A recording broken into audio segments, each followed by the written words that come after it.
nationale. La proximité avec l'arène nationale, une source de déprime pour les habitants du quartier Darou de Pikine. Ces derniers sont habités par un sentiment de peur à chaque fois qu'un combat de lutte doit s'y produire. Ils réclament plus de sécurité aux abords de l'infrastructure. Voilà pour les titres. Le développement, c'est tout de suite.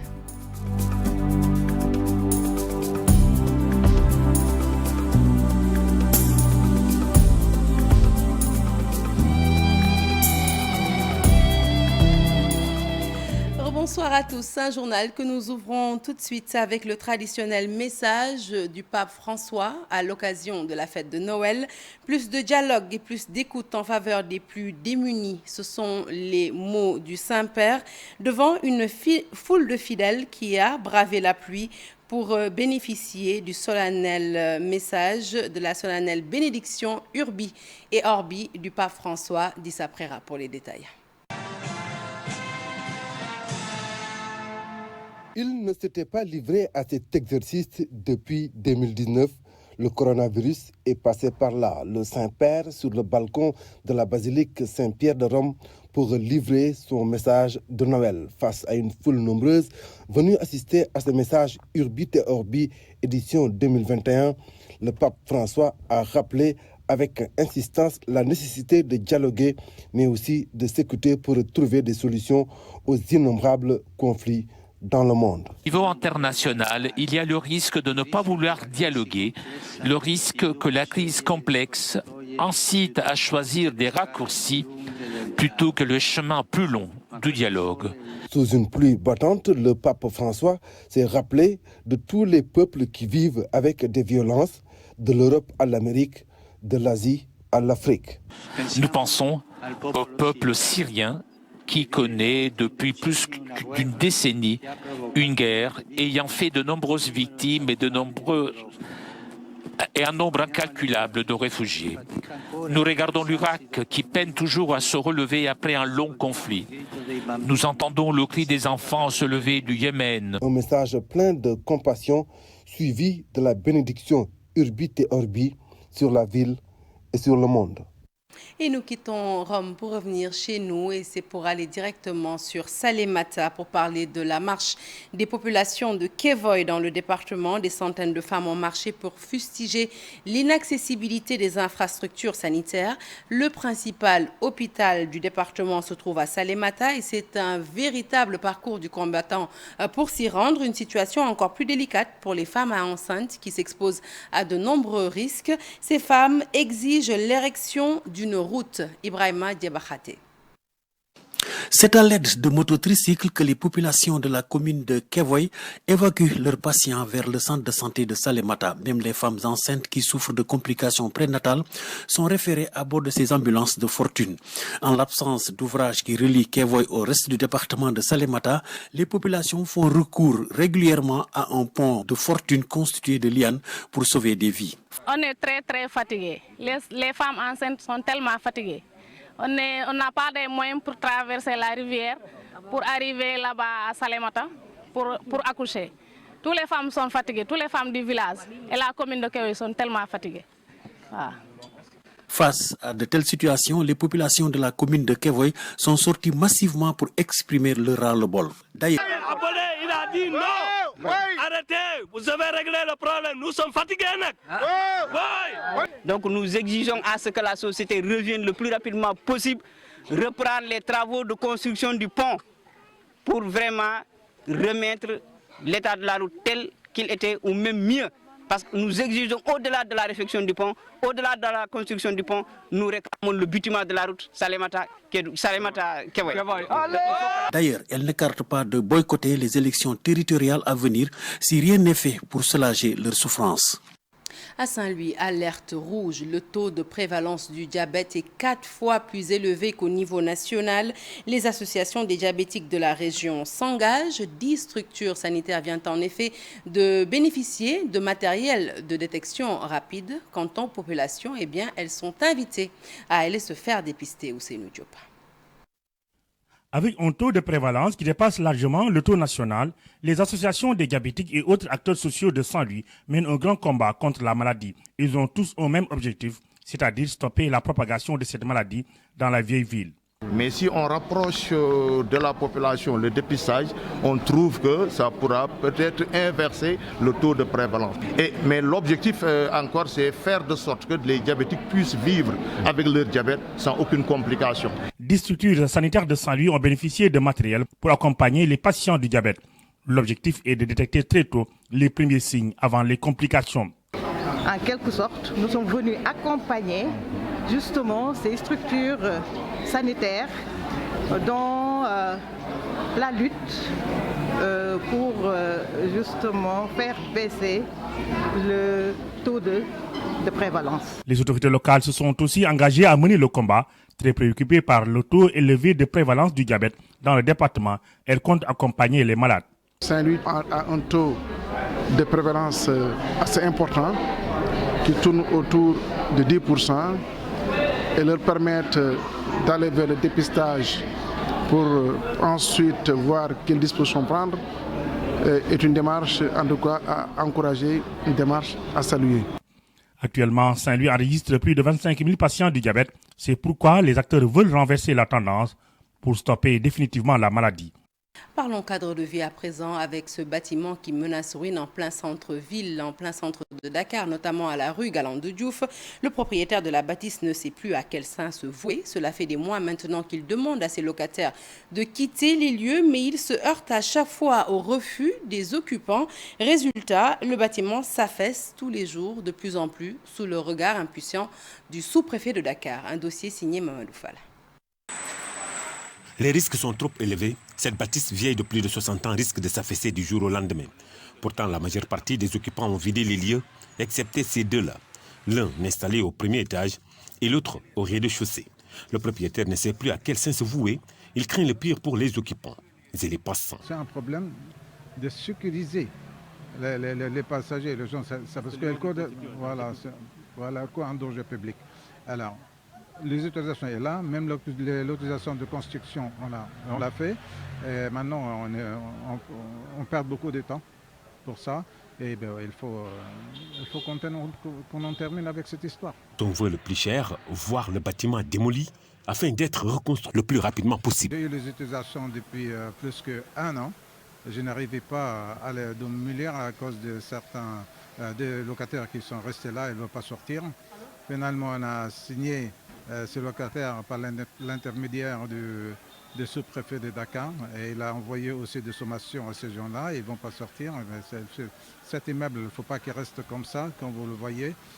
C'est très dangereux. Mais on ne veut pas encore exaucer avec le refus de certains occupants de quitter les lieux. Pourquoi cette attitude? Ils ont laissé le bâtiment pourrir. Vous voyez, ils ont laissé le bâtiment tel quel. Mais pourtant, le bâtiment aurait pu être réhabilité. Et en ce moment-là, on ne parlait pas de déguerpissement. Mais malheureusement, ils n'ont pas fait. Ils n'ont pas fait.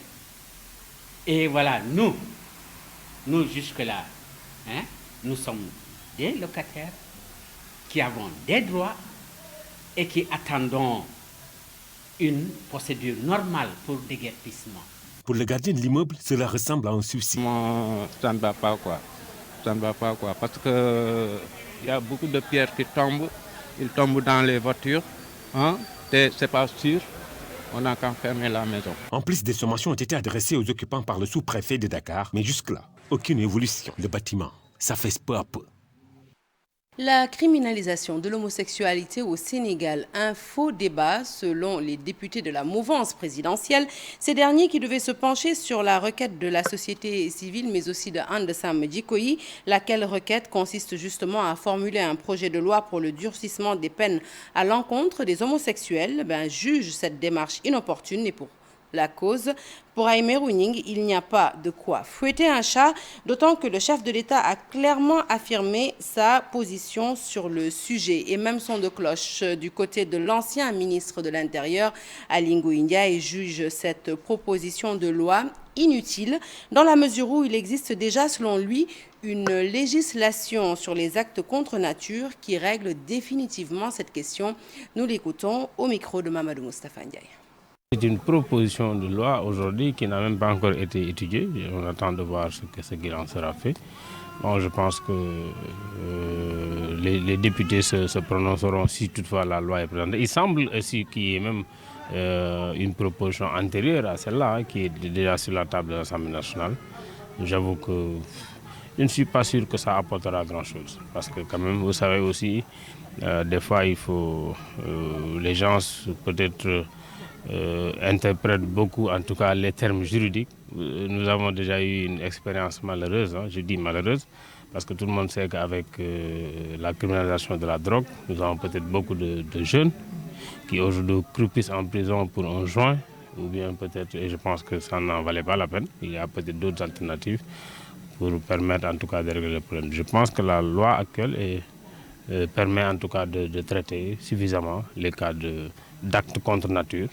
Est-ce qu'il faut criminaliser ou pas? Je ne suis pas un spécialiste du droit, je ne suis pas sûr que ça apporterait quelque chose. La charte de la non-violence, qu'on la signe pas, il faut qu'on la pratique, c'est ça qui est important. Vraiment, moi je pense que aussi des fois on parle de trop de choses. Pour l'instant ça se passe bien, je pense qu'il n'y a pas encore eu de dégâts d'ailleurs. Donc je pense que peut-être que cette initiative déjà peut-être a permis de, disons, refroidir les ardeurs de tous les intervenants et je pense que ça se passera bien. Une randonnée pédestre pour sensibiliser les parents à déclarer leurs enfants à la naissance. Initiative du réseau des femmes enseignantes de la région de Kaffrine et le constat dans la commune sur près de 1011 candidats à l'entrée en 6e, eh bien, plus de 690 n'ont pas d'extrait de naissance, soit un taux de 68%, un véritable fléau que ces femmes ont bien l'intention de combattre au Mariaï. Le défaut de pièces d'état civil est un grand défi à relever à Malem Hodar. Un manque à gagner énorme également pour les élèves, comme le prouve l'histoire de 2 jeunes filles admises à intégrer l'école d'excellence Mariamaba, puis recalées faute de jugement de naissance parce que déclarées tardivement à l'état civil. Une situation déplorable, coordinatrice des femmes enseignantes qui ont organisé une randonnée pédestre pour alerter les populations. Ce phénomène réduit considérablement les chances de terminer les études pour l'année scolaire 2020-2021. Si nous prenons l'exemple des élèves qui devaient subir l'examen du CFE, sur les 1011 candidats, il y a 695 qui n'ont pas d'extrait de naissance, soit un taux de 68,74% des candidats CFE sans extrait. Pour réussir à relever un tel défi, il faut l'implication de tous, des sages-femmes aux autorités locales, à passant par les chefs religieux et coutumiers. C'est du moins l'avis du préfet du département. Dans le département de Malem Hodar, sur 8459 élèves, donc soit 82% des effectifs du département, 82% n'ont pas été déclarés à l'état civil. Je voudrais aussi également inviter les sages-femmes, les maires, vraiment les officiers d'état civil du département à sensibiliser. L'inspecteur de l'éducation et de la formation informe qu'en collaboration avec les autorités judiciaires, des audiences foraines seront organisées pour permettre aux enfants de disposer de pièces d'état civil. Une bonne nouvelle qui ne doit toutefois pas occulter la nécessité pour les parents de déclarer leurs enfants dès la naissance. Et de Kaffrine, nous nous rendons à Ziguinchor. Sur place, les séries scientifiques sont la bête noire de nombreux élèves.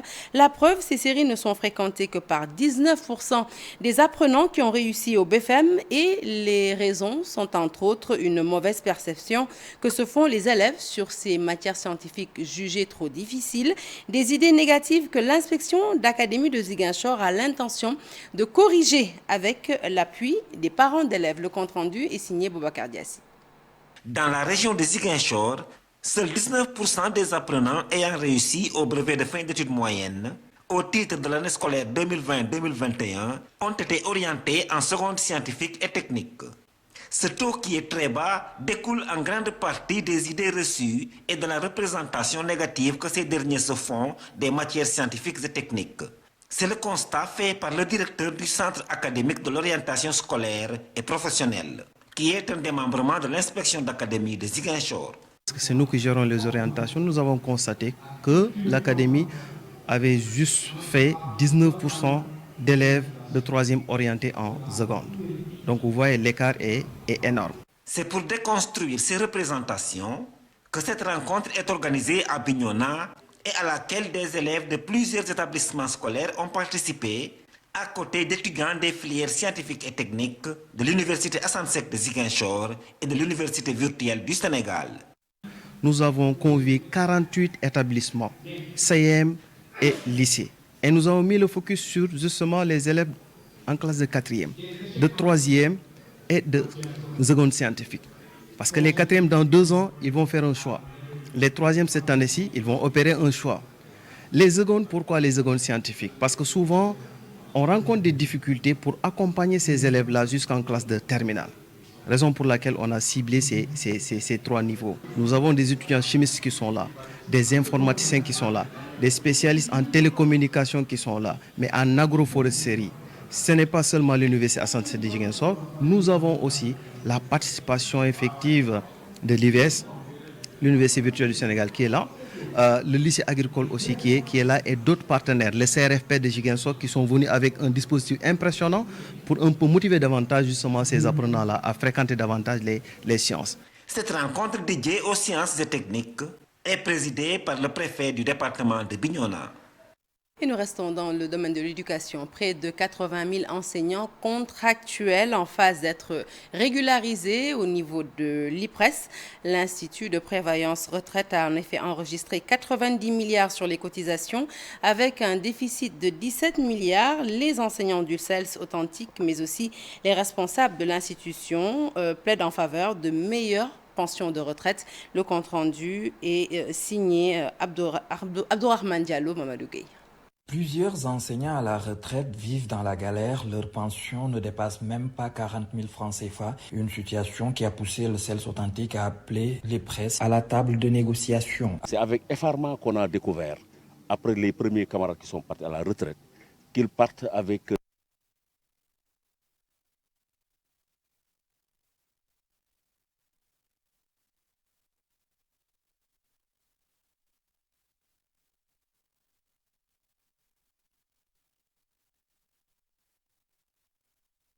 Il y a un petit souci technique avec cet élément, nous y reviendrons prochainement.